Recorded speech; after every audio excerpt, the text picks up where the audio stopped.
తాకట్లో ఉన్న బంగారాన్ని విడిపించి ఆ రోజున మార్కెట్ ధర కట్టి మిగిలిన డబ్బును మీకు అందిస్తుంది కొమ్మూరి గోల్డ్.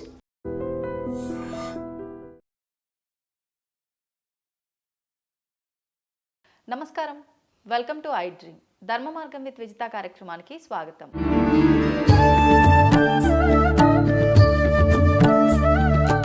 ప్రస్తుతం మనతో పాటు ఉన్నారు ప్రముఖ ఆధ్యాత్మికవేత్త, సంగీత విద్వాంసురాలు శ్రీమతి ముట్నూరి పావని గారు. ఇప్పుడు అమ్మతో మాట్లాడి మరిన్ని విషయాలు తెలుసుకుందాం. నమస్తే అమ్మా. ఆశీస్సులమ్మా. థ్యాంక్ యూ అమ్మా, థ్యాంక్ యూ వెరీ మచ్.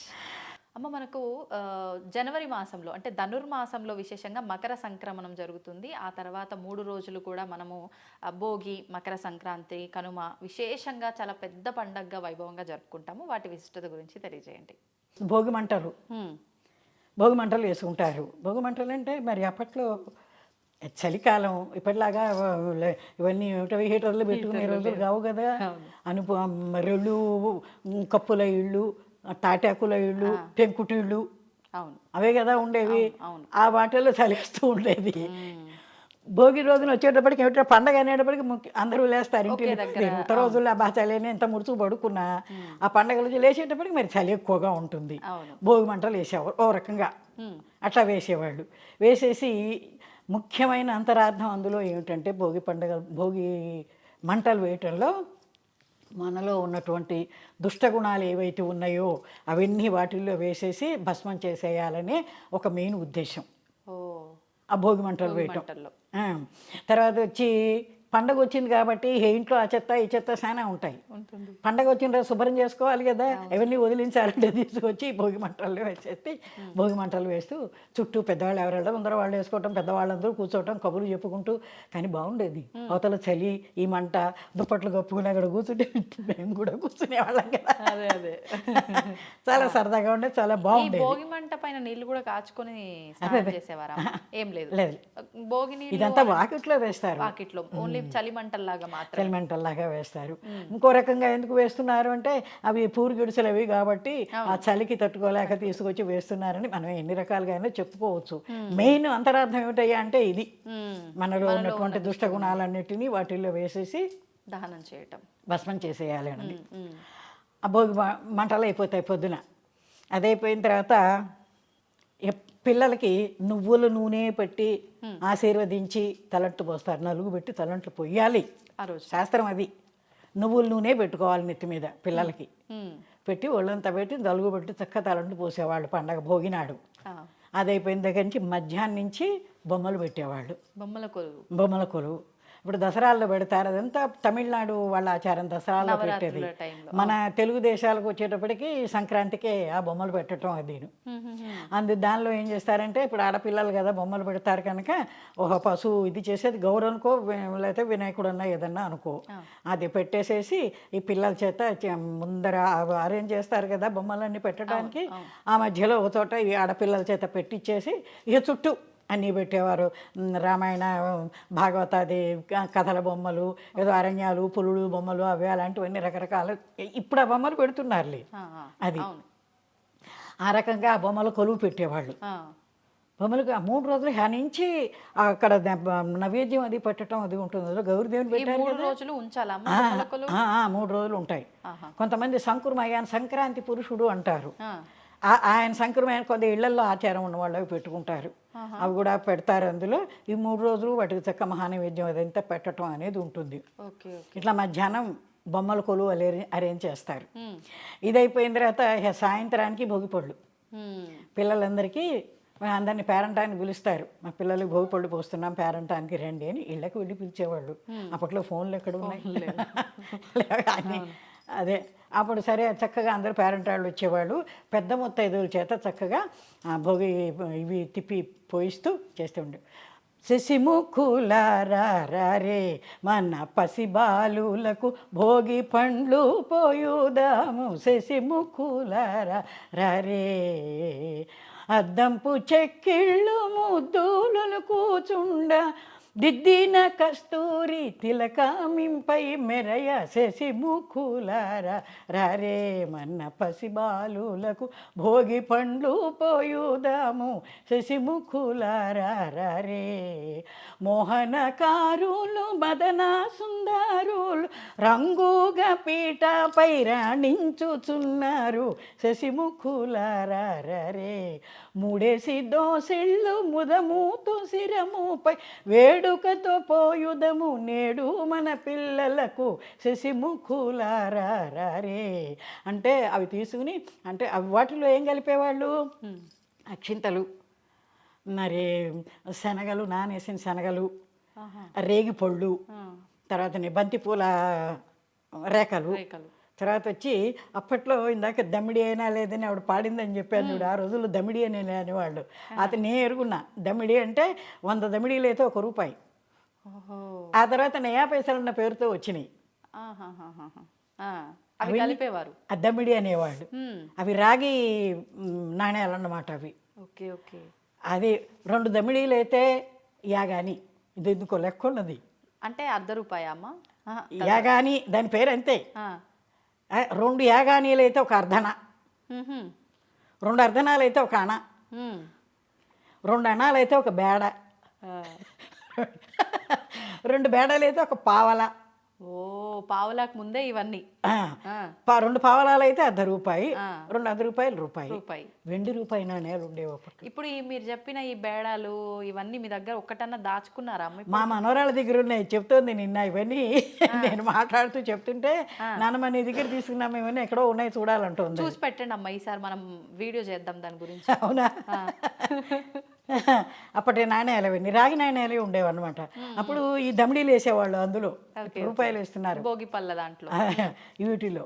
అప్పుడు వాటన్నిటిని తీసుకుని 3 సార్లు ఇటు 3 సార్లు అటు పిల్లలకి తిప్పి ఆ భోగి పళ్ళు పోస్తారు. మగ పిల్లలకి ఆడపిల్లలకి 10 ఏళ్లలోపు పిల్లలకి అందరికీ పోస్తారు. ఇప్పుడు 5 ఏళ్ళు వచ్చేటప్పటికి ఏదో పెద్దవాళ్ళ లాగా పోయటం మానేశారు. 10 ఏళ్ల దాకా పోయొచ్చు. నేనైతే మా అబ్బాయిలకి 18 ఏళ్ళు వచ్చినా కూడా దేవుడి దగ్గర కూర్చోబెట్టి పోసేదాన్ని. మంచిది కదా, మంచి చీడపీడలు లేకుండా పోతాయి అంటారు పిల్లలకి. ఆ దృష్టితోనే వీళ్ళని దేవుడి దగ్గర పెట్టేసి కూర్చోబెట్టి వాళ్ళకి పోసేదాన్ని. పేరెంటాలు తెలియవని ఇంట్లో చేసేదాన్ని. Okay okay. ఇప్పుడు ఇందులో ఈ రేగిపళ్ళు శనగలు ఇవన్నీ కలపడం వెనకాల ఉద్దేశం ఏంటమ్మా? అంటే ఇప్పుడు రేగిపళ్ళు అంటే ఒక సూర్య దీనికి చిహ్నం అంట. అది అవి నెత్తి మీద పడితే ఏదో సూర్యుడు ఆశీర్వచనము దానికి తప్పింది దాని పవర్ ఏదో వాళ్ళకి అందటము ఇలాంటివి ఏవో ఉన్నాయి. ఇవన్నీ అక్షింతలు ఇవన్నీ శుభకార్యాలకి శుభానికి అన్నిటికీ వేసుకునేవే కదా ఈ దమిడీలు. వాళ్ళు పోస్తుంటే మేమంతా చిన్నపిల్లలు అంత చుట్టూ కూర్చునేవాళ్ళం దమిడీలు ఏరుకునేందుకు. అంత పోటీలు పడి ఆ పోసిన వాటిలో అవి ఏరుకుని నీకెన్ని వచ్చినాయంటే నీకెన్ని వచ్చినాయి దమిడీలు అనుకుంటూ కూర్చునేవాళ్ళం. అట్లా భోగిపళ్ళ పేరంటం అయిపోయేది. సాయంత్రం భోగి రోజు పొద్దున్న భోగి మంటలు, మధ్యాహ్నం బొమ్మలు పెట్టుకోవటం, సాయంత్రం భోగిపళ్ళు పేరంటం. మర్నాడు చెప్పుడు పెద్ద పండగ సంక్రాంతి పండగ, మెయిన్ పండగ అది. అప్పుడు దానికి ఎట్లా వస్తుంది? సూర్యదేవుడే శుభములనీయగ ఉత్తర దిశగా పయనము కాగా, సూర్యదేవుడే శుభములనీయగ ఉత్తర దిశగా పయనము కాగా, కొత్త బియ్యాల పొంగలి చేసి దేవదేవునికి నైవేద్యమిడగా సంక్రాంతి పండుగ వచ్చింది, సంబరాలెన్నో తెచ్చింది. ముఖ్యంగా ఆ కొత్త బియ్యం వస్తాయి కాబట్టి కొత్త బియ్యంతో పొంగలి చేసేవాళ్ళు. చేసి అది చేయాలి కంపల్సరిగా. అది అయ్యేటప్పటికి అసలు ఈ పండుగలు వచ్చేటప్పుడు సంక్రాంతి పండుగ వచ్చిందంటే అరిసెలు ముఖ్యంగా చేసేవాళ్ళు. అవునవును, అది ఆ పండగలకి అవి కంపల్సరీ. అవన్నీ అది అంటే ఇప్పుడు అరిసెలు చేయటం వల్ల ఉద్దేశం ఇప్పుడే కొత్తగా పంట అంత చేతికి పొంగలి చేయటము, దాంతోనే ఫస్ట్ అరిసెలు చేయటం, ఫస్ట్ తొలిగా చేయటం అన్నమాట. అది ఏదైనా మంచి రోజు చూసుకుని ప్రారంభం చేసినట్టుగా అదే వాటిని ప్రారంభం చేసి అవి వాడుకుంటూ ఉండడం. తర్వాత వచ్చేసేపటికి రైతు సోదరుల కృషి ఫలితంగా ధాన్యలక్ష్మియే గృహములకేగగా. రైతు సోదరుల కృషి ఫలితంగా ధాన్యలక్ష్మియే గృహముల చేరగా. ఆడపడుచులు తవ గంపలకు హారతులిచ్చి కానుకలందగా. సంక్రాంతి పండుగ వచ్చింది సంబరా. అంటే ఏమిటి, ధాన్యం వచ్చే అందరికీ ధాన్యాలు వచ్చే రోజులు రైతులకి భూస్వాములకు కూడా వస్తాయి కదా, వస్తాయి కదా. వీటిని ఏం చేస్తారంటే ఈ పండగ ముందరే ఒక వారం రోజుల ముందరే పాతాళ్ళు తవ్వేవాళ్ళు. పాతాళ్ళు అంటే 2-3 గజాల లోతు భూమిలో తవ్వేవాళ్ళు. తవ్వేసి బాగా ఓ రూమ్ అంత మేర పెద్ద ధాన్యాన్ని బట్టి ఎక్కువ ధాన్యం దాచటానికి చేసి ఆ గడ్డి వస్తుంది కదా, వాడితో గడ్డి అంతా చుట్టూను కింద అంతా పరిచి పెట్టేవాళ్ళు. తర్వాత వచ్చేటప్పటికి ఆడపడుచుల చేత ఏం చేస్తారు, 2 పిడకలు తీసుకొచ్చి, మరి ఏమిటో దాని ఉద్దేశం తెలియదు కానీ 2 పిడకలు తీసుకొచ్చి దానికి పసుపు దారాలు చుట్టి దాని మీద పసుపు కుంకుమ పూలు అవన్నీ పెట్టి ఆడపడుచులు ఉంటారు కదా, వాళ్ళని తీసుకొచ్చి వాళ్ళ చేత ఆ పాతట్లో ఫస్ట్ పెట్టిస్తారు. వాళ్ళ చేత తవగంప అంటారు దాన్ని. ఓకే, అట్లా పెట్టించేవాళ్ళు. వీళ్ళు పెట్టేసి వచ్చిన తర్వాత ఎవరు ధాన్యం అంతా పోసేసి పైన అదే గడ్డి కప్పేసి పైన మట్టితో మూసేసేవాళ్ళు పాతాళ్ళు. మంచి మాగేవి, మంచి బలంగా ఉండేవి. అంటే ఎప్పుడు అవసరం ఉంటే అప్పుడు తీసుకోవడానికి కొంతమేర తీసేసి అక్కడి నుంచి ఒడ్లు తీసుకుని మరబట్టేసుకుని వాడుకుంటూ ఉండేవాళ్ళు. ఓకే. మా నాయనమ్మ 7 అన్నదమ్ములకి చెల్లెలు ఆవిడే. వాళ్ళకి ధాన్యం వస్తే ఇట్లాగే పాత్రలో తవగంప పెడితే ఆవిడికి అప్పట్లో బంగారాలు ఒక సంవత్సరం ఏమో చేతికి అరవంకి చేయించారు, ఓ సంవత్సరం వచ్చి కాసుల దండ, ఓ సంవత్సరం వచ్చి కంటే ఇట్లా పెట్టి ఆడపడుచు, ఆవిడొక్కతే ఆడపడుచు. ఎన్ని తులాలు ఉండేనో మీ నాన్నమ్మ గారికి బంగారం దీన్ని బట్టి? అప్పుడు ఎంత బంగారం ఖరీదు ఉందమ్మా, ఎంత ఉండేదో అమ్మ అప్పట్లో? అయ్యా మా ఇప్పుడు మన 56 పెళ్ళయిందనుకో, 60-65 ఆ ప్రాంతాల్లోనే 73 తులం రూపాయలు బంగారం. నేను అప్పుడే ఎంత కొనిపెట్టకపోయినా నానమ్మ అంటున్నది మా అమ్మాయి. అప్పుడు డబ్బులు ఏవి, అప్పుడు సంపాదన కూడా అలానే ఉండేది, బంగారం చౌకగా ఉన్నది కానీ అది లేదు. ఇప్పుడు డబ్బులు చాలా ఉన్నాయి, ఇవి ఆకాశాన్ని అట్టుకుపోయినాయి అనుకో. అట్లా తవగంప పట్టినందుకు ఆడబడుచులకి తప్పకుండా అవన్నీ పెడుతూ ఉండేవాళ్ళు. తర్వాత వచ్చి ఇంకా మర్నాడు అది పెద్ద పండగ అయిపోయింది. ఆ రోజున ఆ రోజున అరిసెలు వేసుకుంటూ అరిసెలు చేస్తారు కదా, అరిసెలు ఇది వేసి ఇంకేమన్నా పిండి వంటలు అవన్నీ చేసుకుని సంక్రాంతి మెయిన్ పెద్ద పండగ అది అయిపోయింది. మర్నాడు కనుమ పండగ. అంటే కనుమ నాడు మినుము తినాలనే శాస్త్రం. మినుము అందుకే దానికి గారెలు చేస్తారు, మినువుతోటి, మినపప్పుతోనే గారెలు చేస్తారు. కనుమ నాడు మినుము తినాలనే శాస్త్రం. అది ఇప్పటి సంగతి కాదు, ఎక్కడో మన ద్వాపరయుగం నాటి నుంచి ఉన్నట్టుగా పాటల్లో ఉన్నది. ఓహో, పాట గుర్తుందమ్మ మీకు? చెప్తా అదే ఇప్పుడు. సరే, దానికి కథ ఏమిటంటే గారెలు చేసుకుంటారు, పండగది అయిపోతుంది అనుకో. ఇది దీనికి సంబంధం లేదు కానీ ఒకసారి అర్జునుడు సుభద్ర చక్కగా భోజనం చేసి సరదాగా కబుర్లు చెప్పుకుంటూ, ఈవిడేమో తాంబూలం అందిస్తుంటే ఆయనేమో దాన్ని తింటూ చేస్తూ సరదాగా ఉన్న సమయంలో ఏం తేడా వచ్చిందో ఏమిటో అర్జునుడు సాధింపు మొదలెట్టాడు ఆవిడ్ని. కనుము నాడైనాను అంటే అదే, కనుము నాడైనాను గారెలుండుకొని కాముడారమ్మ అని పిలిచిరమి వాళ్ళు. ఆవిడతో అత్తగారింటి వాళ్ళు పెళ్ళాన్ని చెప్పుతున్నాడు ఆయన. పున్నమ్మి నాడైన బూరేళ్ళొండుకొని పుణ్యుడారమ్మ అని పిలిచిరమి వాళ్ళు. అమావాస్య నాడైన అట్లు వండుకొని అల్లుడారమ్మ అని పిలిచిరమి వాళ్ళు అని. అంటే ఇప్పుడు అర్జునుడు సుభద్ర అనేటప్పటికీ మనకి ద్వాపరయుగం నాటి వాళ్ళు కదా, అప్పటి నుంచి ఉన్నదన్నమాట. ఈ కనుమ పండగ నాడు మినుము తినాలనే ఆచారం, అంతే కదా, అదే అనుకోవాలి. అప్పుడు అంతే, వెంటనే ఊరుకుంటుంది. పుట్టింటి వాళ్ళని అంటే ఊరుకుంటారా ఎవరన్నా? ఊరుకోరు కదా. వెంటనే అభిమన్యుని ఎత్తుకున్నది వెళ్ళి పుట్టింటికి వెళ్ళిపోయింది. వెళ్ళిపోయి అక్కడికి వెళ్ళి మళ్ళీ అన్నాల దగ్గరికి, ఇదేమిటమ్మా ఏమన్నా చేయకుండా, కాకితో కబురన్నా చేయకుండా, ఇన్ని వాహనాలు ఇన్నెన్ని ఉండగా కాళ్ళు నడక నువ్వు ఎందుకు వచ్చావని అడుగుతారు వాళ్ళు. ఇదే అదే కనుము నాడైనాను గారెలు వండుకొని కాముడారమ్మ అని పిలిచిరి మీ వాళ్ళు. ఈ పాట అంతా వాళ్ళకి వినిపిస్తుంది. నేను ఎక్కడ పాడను వద్దులే అనుకో, ఈ పాట అంతా వాళ్ళకి వినిపిస్తుంది. ఇట్లా నన్ను దెప్పి పొడిచాడు ఆయన అంటూ. అయ్యో అట్లాగా అమ్మా అని సరే వీళ్ళు బోల్డ్ సారే ఏర్పాటు చేస్తారు. ఏమిటి రథాలేనా గుర్రాలేనా రాజులు కదా వాళ్ళు, ఎంతంత సారీ ఇవ్వాలో అంత పెద్ద సారీ అంతా ఈవిడికి ఏర్పాటు చేస్తారు పంపించడానికి. పంపిస్తే ఈవిడేం చేస్తుంది, మరి పెద్దింటి పెద్ద వదిన పోయి వస్తానని చెప్పి ఒక్కొక్కళ్ళకి రుక్మిణి వీళ్ళందరూ ఉంటారు కదా, అందరికీ వెళ్ళొస్తానంటే సరేలే క్షేమంగా వెళ్ళిరా అని వాళ్ళు ఆశీర్వదిస్తారు. సత్యభామ దగ్గరికి వస్తుంది. ఈవిడ దగ్గరికి వచ్చేటప్పుడు ఈవిడ కొంచెం ఈవిడ బుద్ధి అంతా ఒక సపరేటు ఇది కదా సత్యభామ అంటే. అప్పుడు ఆవిడ ఏం చేసేటమ్మా ఆ మూల ఏమన్నా వాసాలు ఉన్నాయేమో అవి కూడా తీసుకుపోన్నది. ఓహో, ఇంత పెద్ద సార తీసుకెళ్తుంది, దీంతో పాటు అవి కూడా ఒక రకమైన ఈర్ష్య. అప్పుడు మళ్ళీ ఈవిడ దగ్గర కృష్ణుడికి వచ్చి అన్నయ్య అని చెప్పి ఇట్లా చెబితే పోలేమని నీ సర్ది చెప్తాలేని అది సర్ది పెట్టి ఆ సారీ ఇచ్చి పంపిస్తా. ఇది సుభద్ర సారీ అని ఇంకా పెద్ద పాట, నేను ఇంపార్టెంట్ 2 ముక్కలు పాడి వినిపిస్తున్నా. చాలా పెద్ద పాట అనమాట. కాబట్టి ఇది కనుమనాడు. తర్వాత ముగ్గులు కూడా ఎట్లా వేస్తూ వచ్చారో తెలుసా, మల్లె పందిరి ముగ్గు, కొబ్బరి బొండాల ముగ్గు, రకరకాలు ఇప్పుడు కూడా వేస్తున్నారులే. అట్లా ముగ్గులు అయితే కలర్స్ అవి వేసి కొబ్బరి బొండాల ముగ్గు, దీపాల ముగ్గు, తర్వాత వచ్చి మన ఇది వచ్చేటప్పటికి ఇది పెద్ద పండగ, అది వచ్చేట కనుమ పండగ వచ్చేటప్పటికి రథం వేసేవాళ్ళు. అవును అవును. ఈ విష్ణుమూర్తిని భగవంతుని ఊరేగింపు ఇది కదా, వైకుంఠ ఏకాదశి తెచ్చి ఉంటుంది కదా, అందుకని రథం ముగ్గు వేసి ఈ రథం దగ్గర నుంచి తాడు తీసుకెళ్ళి ఆ ఇంటి వాళ్ళ రథానికి కలిపేవాళ్ళు.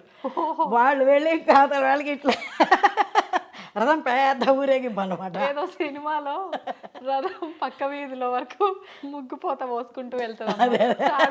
అదే అట్లాగే వేసేవాళ్ళం రథం ముగ్గు. మనాడు కనుమనాడు వచ్చేటప్పటికి ఆ చాప ముగ్గు అని వేస్తారు. తాటాకు చాప ఎట్లా వేస్తారు, ఇట్లా దాని నుంచి అల్లినట్టుగా ఉంటుంది కదా, అలాంటి చాప ముగ్గు వేసేవాళ్ళు ఒకటో మరి దాని ఉద్దేశం. ఇది సంక్రాంతి పండగ వైభవం పల్లెటూర్లలో జరిగేటటువంటి ఇది. ఇక్కడే దీనిప్పుడే కూష్మాండ దానం అని ఇస్తారు. ఈ సంక్రాంతి పండగల్లోనే కూష్మాండం అంటే బూడిద గుమ్మడికాయ దానం ఇచ్చేవాళ్ళు. ఇచ్చి దాంతోపాటుగా బ్రాహ్మడికి దాంతోపాటుగా వాళ్ళకు ఉన్న దాన్ని బట్టి అరబస్తానో బస్తానో ధాన్యం కూడా వాళ్ళకి ఇస్తూ ఉండేవాళ్ళు దానంగా. అట్లాగే బలిచక్రవర్తి కూడా ఇక్కడికి వస్తాడని శాస్త్రం ఉన్నది. ఎందుకంటే వామనావతారంలో బలిచక్రవర్తిని పాతాళాన్ని నొక్కేస్తాడు కదా, అప్పుడు ఆయనకే వరం ఇస్తాడట, ఈ సంక్రాంతి ధనుర్మాసం రోజుల్లో నువ్వు భూలోకంలో సంచారం చేయవచ్చు అని. అందుకని ఆయన కూడా వస్తాడని ఏం చేసేవాళ్ళు, ఇప్పుడు ఈ పంటలు వస్తాయి కదా అవన్నీ బస్తాడు ఒడ్లు అయితే ఒక చోట పెట్టేసి, ఇప్పుడు ఈ గంగిరెడ్ల వాళ్ళు రాని హరిలో రంగా రాని వీళ్ళు ఎవరన్నా రాని ఏ టైంలో ఏ వేషంలో వస్తాడో ఆ బలిచక్రవర్తి. అందుకని వచ్చిన వాళ్ళందరికీ లేదనకుండా ఒక పెద్ద సోలలు తవలు మానికలు అనేవాళ్ళు అప్పట్లో, అదొకటి పెట్టేవాళ్ళు. అది పెట్టి దాంతో వాళ్ళకి ఇస్తుండమా అని మాకు పిల్లలకి అప్ప చెప్పేవాళ్ళు. ఎవరు వచ్చిన దానం ఇవ్వడానికి ధాన్యం ఇస్తే ఎవరు తీసుకుంటున్నారమ్మా, డబ్బులు డిమాండ్ చేస్తున్నారు. అదే ఇప్పుడు బాబు రావులే చెప్తున్నా, అసలు అప్పటి ఆచారాలు అందరూ అట్లాగే తీసుకునేవాళ్ళు కూడా. ఆ ధాన్యం అదే అందరికీ పంచిపెట్టడం ఉద్దేశం కూడా ఏమిటంటే వాళ్ళు ఒక్కొక్కళ్ళకే దాని అనుభవం కాకుండా అది 10 మందికి దీన్ని పంచిపెట్టే ఉద్దేశం కూడా ఒకటి అందులో ఉన్నట్టుగా మనకి చెప్తారు. అందుకని వచ్చిన అందరికీ వాటిని పందారం చేస్తారు. మరి ఎంత ఉత్తరాయణ పుణ్యకాలం ఉన్నప్పుడు ఎంతో పుణ్యకాలం కాబట్టే భీష్మాచార్యుల వారు కూడా మరి అంపశయ్యలు కూర్చొని ఈ భీష్మ ఉత్తరాయణం రాంగాని అనుకుంటే, కాబట్టి ఈ ఉత్తరాయణానికి అంత విశేషం ఉన్నది అని చెప్పి చెప్తూ ఉంటారు. ఈ పండగలన్నీ ఈ రకంగా సరదాగా చక్కగా జరుగుతూ ఉండేవి. అద్భుతంగా. ఏదేమైనా ఒకప్పటి అంటే మీ కాలం నాటి పండుగల్లో ఉన్న వైభవం ఇప్పుడు లేదమ్మా. ఇదంతా ఏమిటి 70 ఏళ్ల క్రితం సంగతి, అంతే కదా. అవును అవును, నా వయసు బట్టి అంతే అంతే. అదే సంక్రాంతి పండుగ అంటే అంత సంబరంగా అట్లా జరిగే సంక్రాంతి అనేటప్పటికి. సరే ఇప్పుడు వచ్చేటప్పటికి అయ్యప్ప స్వాములు, ఇప్పుడు అది కూడా మొదట్లో ఆ రోజుల్లో మేము మా చిన్నతనంలో తెలియదు. 1960లో మేము ఇక్కడికి ఈ ఊరు వచ్చినప్పుడు సికింద్రాబాద్ వినాయకుడి గుళ్ళో ఈ తమిళియన్స్ అందరూ ఈ అయ్యప్ప మాలలు వేసుకుని దీక్షలు బట్టి ఆ వినాయకుడి గుళ్ళోకి వచ్చి అక్కడ పూజలు ఏవో చేస్తారు కదా, అప్పుడు ఫస్ట్ టైం చూసాం మేము. 60లో మేము వచ్చిన తర్వాత, ఇక్కడికి వచ్చిన తర్వాత అక్కడ వాళ్ళు తమిళియన్స్ చేయటం చూసాం. అది ఇప్పుడు చాలా గొప్ప దేవుడిగా ఆరాధన జరుగుతోంది. దాదాపు ఒక 50 సంవత్సరాలు అవుతుంది అంతే ఈ దీక్షలు ఇవన్నీ ఈ రకంగా ప్రారంభమై. మీరు చెప్పిన పరంగా అయ్యప్పదే చూసుకుంటే. ఆ. ఓ 50 సంవత్సరాల పైనే అయి ఉంటుంది. ఈ అయ్యప్ప స్వాములు దీక్షలు బట్టి ఏం లాభం, వాళ్ళు పట్టిన మళ్ళీ అన్ని రోజులు చక్కగా దీక్షగా బాగానే ఉంటారు, అవునవును. మళ్ళీ మామూలే. యదా. వాడు పెట్టిన ఉద్దేశం ఎందుకంటే ఈ దీక్ష పెట్టి అక్కడికి వెళ్ళడం అదిను అవన్నీ మానేస్తారు అన్న ఉద్దేశంతో ఏదో చేస్తే ఇప్పుడేమో దారిలో కూడా చేస్తున్నారని చెప్పుకుంటూ ఉంటారు. ఈ మధ్య కాలంలో ఒక వీడియో కూడా వచ్చింది కదా, హాల్లో ఉండి మందు తాగుతున్నాడు ఆ, అని చెప్పి. అది అక్కడికి వెళ్ళి అక్కడ మకర వెళ్ళకు, ఇక్కడేమో మకర సూర్యుడేమో ఉత్తర దిశగా మకర సంక్రమణం ఈయనైతే అక్కడేమో మకర వెళ్ళక్కు అని దాన్ని చూస్తారు అందరూను. ఇది సంక్రాంతి పండుగల విశేషాలు. కానీ అమ్మ ప్రతి నెలలోనూ మనకు మకర సంక్రమణం జరుగుతుంది, కానీ విశేషంగా ఈ ధనుర్మాసంలో మకర సంక్రమణమే ఇంత వైభవంగా చాలా జరుపుకుంటాం. విశేషం. ఈ వైభవాలన్నీ ఉంటాయి, ఎంత కలకలాడిపోతూ ఉంటాయి పల్లెటూళ్ళు, చాలా బాగుంటాయి. సంతోషం అమ్మ, చాలా చక్కగా వివరించారు మీ చిన్ననాటి అనుభవాలన్నింటినీ పాటలుగా పాడి. ధన్యవాదాలమ్మా.